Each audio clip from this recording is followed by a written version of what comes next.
Kisah pemuda kaya, anak bos besar, pemilik 73 perusahaan, yang menjadi cleaning service. Episode 535.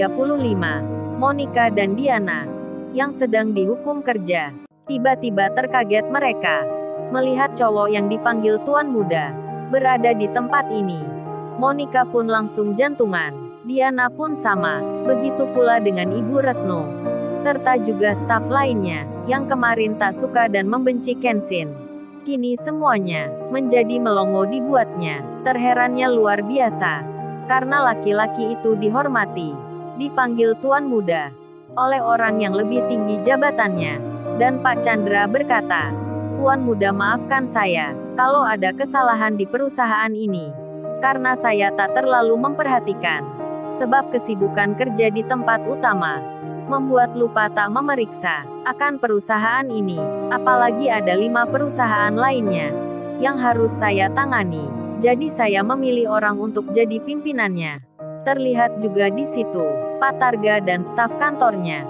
Mereka menghormati Pak Chandra selaku bos tertingginya. Pak Chandra lalu bilang, "Oh ya semuanya, perkenalkan beliau ini Tuan Muda kita. Kalian mungkin belum mengenalnya, karena kalian hanya bertanggung jawab pada saya. Dan ini Tuan Putri Kaori, istrinya." Terlihat Kaori di sampingnya Kenshin. Monica dan Diana pun mendengar perkataan itu. Mereka pun seakan ingin pingsan. Apa yang disombongkan kemarin ternyata salah besar. Rupa-rupanya perusahaan ini miliknya juga. Monica dan Diana malunya setengah mati. Sampai-sampai bergetar tubuhnya, serasa tak kuat berdiri.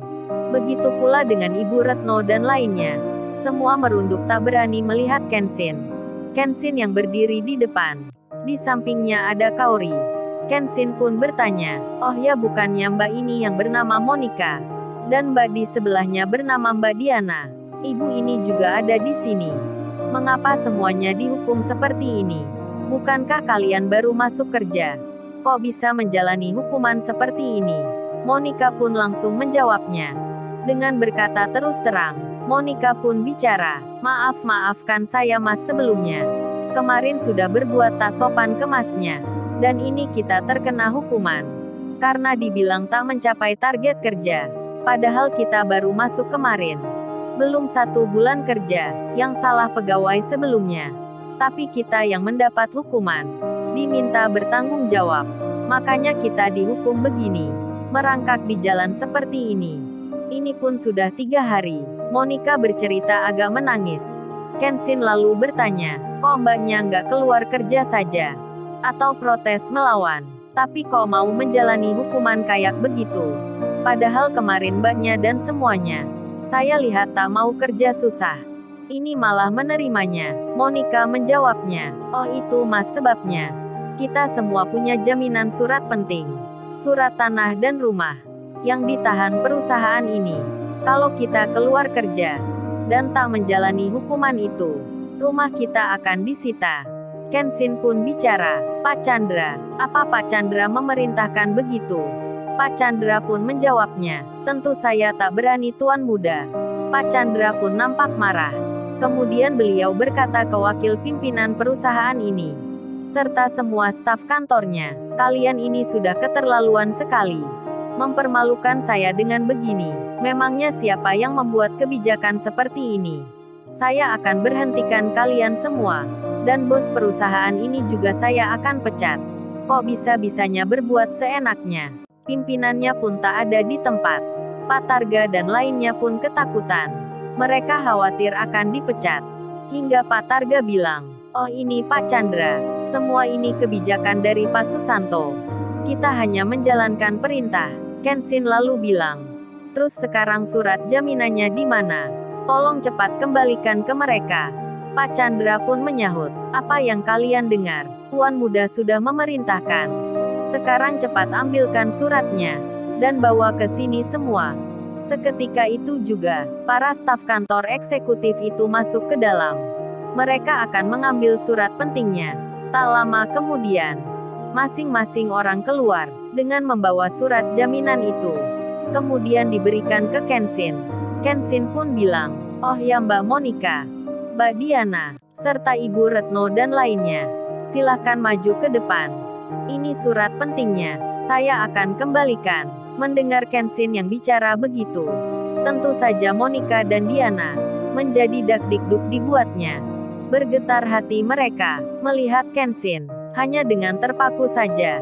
Belum beranjak dari tempatnya karena merasa syok seketika. Surat penting itu ada di depan mata dan hanya tinggal mengambil saja. Ibu Retno dan lainnya pun sama. Melihat Kenshin dengan terpukaunya. Masih belum juga berjalan, hingga Kenshin mengulang tanya. Ini Mbak surat rumahnya, silahkan diambil saja, tak ada lagi jaminan kerja. Sekarang saya melarangnya, dan Kenshin melanjutkan bicara.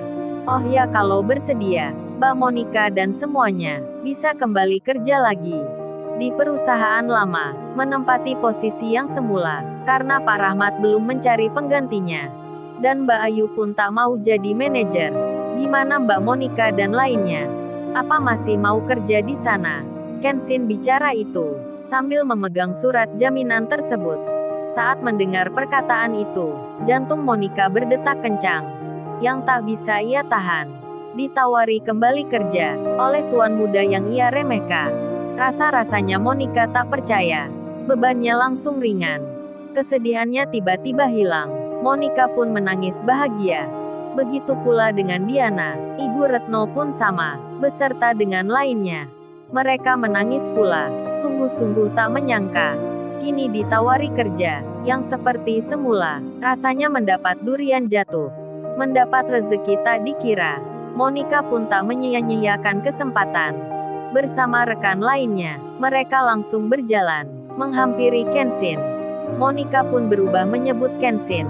Sekarang panggilannya beda. Monica berkata, Tuan muda saya sekarang menjadi sadar. Karena baru merasakan diremehkan orang. Diperlakukan sewenang-wenang. Saya jadi mengerti akan kebaikan Anda. Monica bicara sambil masih menangis. Bahkan akan mencium tangannya Kenshin. Kenshin pun menghindari. Apalagi ada Kaori. Kenshin berkata, sudah Mbak lupakan saja. Dan jangan menilai saya berlebihan. Ini pun perusahaan milik ayahku. Bukan milik saya. Kenshin bicara tak menyombongkan diri. Monica dan Diana pun makin terpukau. Ibu Retno dan lainnya pun sama. Sekarang jadi suka ke Kenshin. Ternyata tuan muda ini benar-benar baik orangnya. Mereka pun merasa ditolong. Merasa dibantu sekali. Bahkan kini jadi sadar. Bukan pengalaman kerja yang dibutuhkan, tapi pribadi yang baik yang bisa melindungi karyawan. Dan itu ada pada tuan muda. Monica dan Diana pun menjadi senang. Kenshin kemudian bicara, oh ya Pak Chandra, untuk pegawai yang di sini, yang sudah melanggar aturan, kebijakannya yang tak baik, jangan diberhentikan kerja, tapi diberi teguran saja. Dan untuk pimpinannya, yang tak ada di sini, Pak Chandra beri peringatan keras. Pak Chandra pun menjawabnya. Kenshin kemudian bicara ke Kaori. Kaori kamu jadi nggak memeriksa keuangan di sini? Kaori menjawabnya. Nggak jadi say kalau sudah begini. Cukup aja tadi malam aku melihat di laptopku. Dan Monica melihat Kaori. Baju kerjanya ada tulisan namanya. Termasuk pula jabatannya Kaori. Manajer keuangan utama. Monica pun terheran jadinya. Istrinya tuan muda ini ternyata sama pekerjaannya dengan dirinya. Monica pun jadi baper sendiri. Sampai akhirnya, semua masalah di situ selesai. Monica dan Diana, Ibu Retno dan lainnya, tak kerja lagi di situ. Melainkan akan balik ke perusahaan lamanya. Kenshin dan Kaori pun kembali.